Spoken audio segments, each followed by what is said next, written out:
Hello everyone. In the last video we were discussing about the epidermis layer. We have discussed about that as well as we have started about the dermis layer. So in this video we are going to continue with that. We are going to discuss about the derivatives of the skin in this video.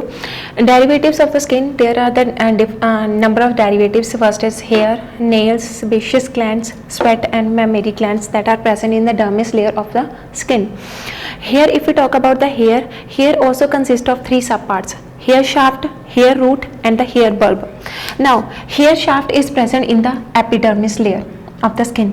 Hair root is present in the dermis layer or it is known as the hair follicle.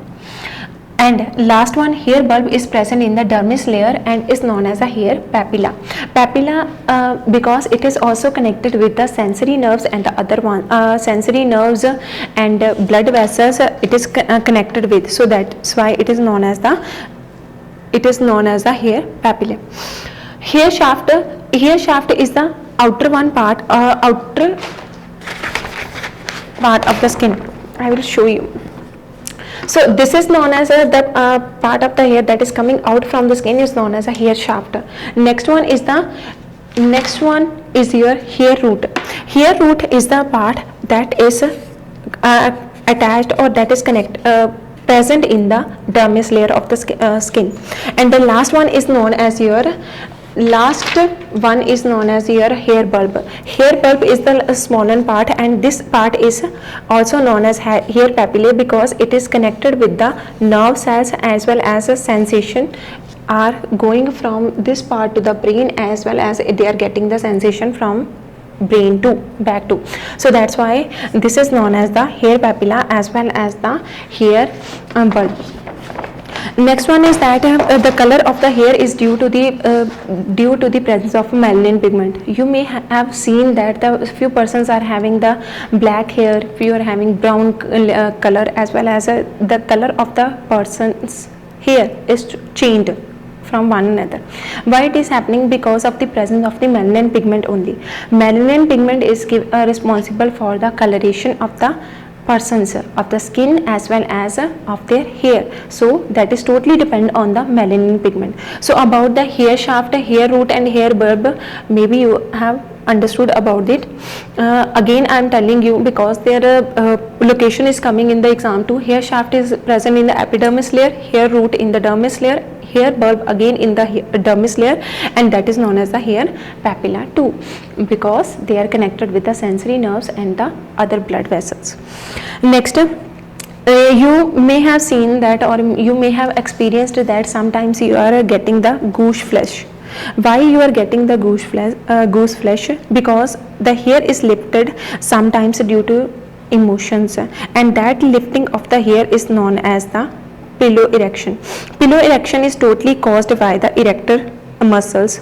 Erector muscles are present in the inner skin part, and whenever you are feeling some kind of emotion of the fear as well as emotional too, then sometimes your hair are getting stretched, and that stretched state is known as pillow erection, and that is happening due to the muscle. The muscle name is erector muscles. Next one is that the human hair are continuously lost and regrow again. You may have seen that whenever you are cutting your hair, that are regrowing again. So there is the lost and as well as the regrow of the hair too. The duration of the scalp hair is 2 to 5 years, as well as the eyebrows and the eyelashes are in the 3 to 5 months. That is the duration of the hairs. Hair from the different parts of the body shows subtle differences, and they help in the forensic reports also. By testing the DNAs and the other reports, they are using our hairs too for the forensic reports. Hair also provide a sensation of the touch because nerve fibers extend up to their base, because nerve fibers are present on their base, so they are giving the sensation of the touch, pain as well as the pressure too. Next one, we are going to discuss about the hair along the edges of the eyelids also help. They are also helping us our body in the several ways. The eyelashes or the eyelid hairs are helping our eyelids to the or even they are preventing the entry of the germs in our eyes. So that is their work. Next one, nose hair. If I talk about the nose hair are preventing the entry of the germs in our nose. The germs that are entering with the in our nose that are totally stick with the hair of the nose, so they are preventing the entry of the germs in our body. That is their function. Next one, we are going to discuss about the nails. Nail is also consist of the three subparts: plate, bed, or the matrix. Plate part is the outermost part of your nail. Harder part of the nail is known as the plate part. It is made up of the dead keratinized nails. Sometimes you may have seen that some persons are getting the fungal infections as well as a nail infection. Their nails are totally distorted as well as that are totally lost. They are losing their nails. Why it is happening? Due to the loss of the keratinized cells, and sometimes they are getting some kind of fungal infections too. Next is that bed or even the root, that is lies below the nail plate. Here where your nail is embedded in the skin part, that is known as the bed or root of the nail. And the third part is the matrix, that is lie just below this plate. Okay, that is the base of the nail, and whitish half moon like appearance it is giving, and it produces the new cells which on maturation push the older cells toward the tip of the nail and causes the growth of the nail. So the matrix layers are responsible for the production of the new cells, and due to that production of new cells our nail gets its growth. So that is the responsible for the growth of the nail. Next one, we are going to discuss about the sebaceous glands.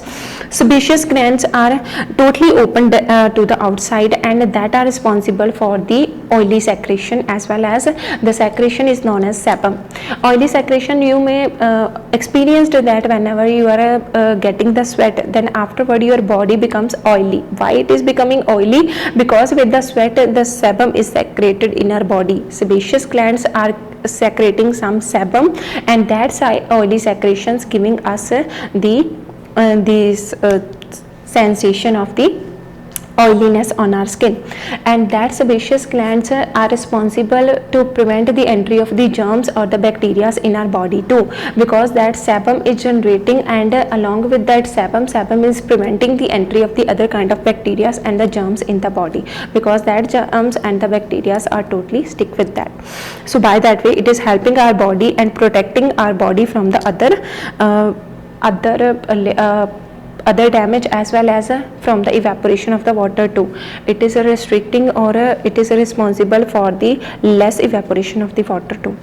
Next, there are three common problems related with the sebaceous gland. First is pimples, acne, and the blackheads.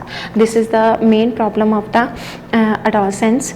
They are getting the pimples on their skin as well as the acne and the blackheads. How they are getting the pimples? Sebum accumulation causes the growth of bacteria because it is nutritive and gets infection.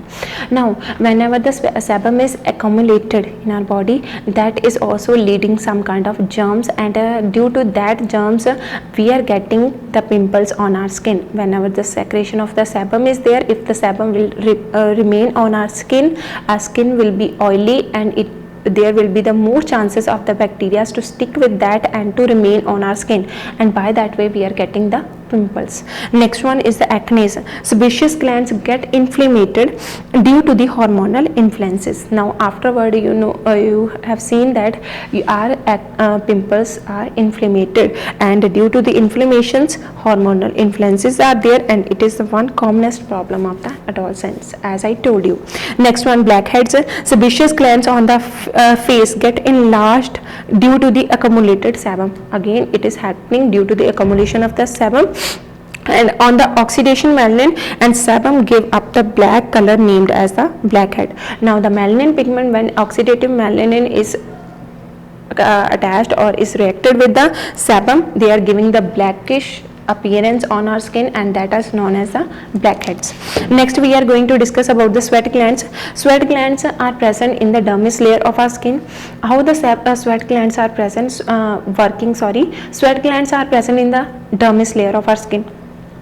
Afterward, when the nitrogenous waste are producing in our body, that nitrogenous waste are secreting with the help of sweat ducts, as well as they are taking some water from our skin, from our body, and with that, along with that, the nitrogenous bases, other salts, ureas, with the help of that sweat ducts are coming to our epidermis layer, and on the epidermis layer the pores are present, sweat pores, and with the help of that sweat pores, that sweat is coming out. So by that way the sweat glands work. In the sweat glands, the sweat production is there, and with the help of sweat ducts, that sweat is coming out from our skin, and by that way they are also helpful for removal of the extra salts, urea, as well as the nitrogenous base from our waste from our body, and they are giving the cooling effect to our body too.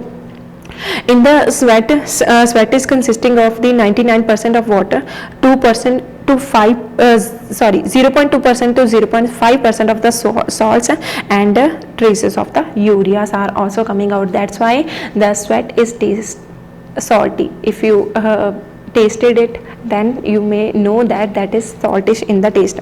Next one, we are going to discuss about the mammary glands. Mammary glands are present in the males and in the females too, and it is the modified form of the sweat glands. So sweat glands are modified and they are known as the mammary glands.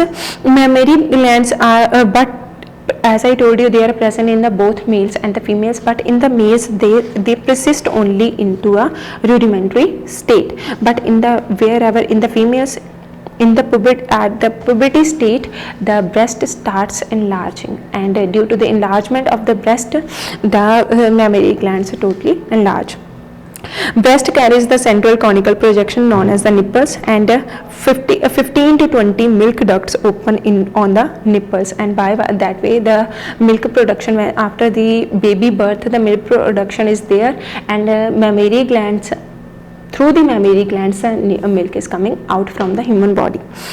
So the activity of the mammary glands is related to the reproductive hormones, and the reproductive hormone is known as a prolactin, and it is also related with the pregnancy. After the baby birth only it comes in the active state, and mammary glands works.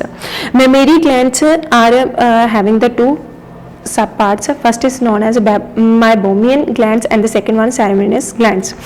Meibomian glands are modified sebaceous glands which open on the margins of the eyelids, and their secretion is oily and serves to lubricate the margins of the lids and prevent the overflow of the tears. So they are present in our eyelids. They are also responsible for the secretion of the sebum and is also restricting or preventing the overflow of the tears. Next one, Ceremonous glands. Ceremonous glands are the modified sebaceous glands.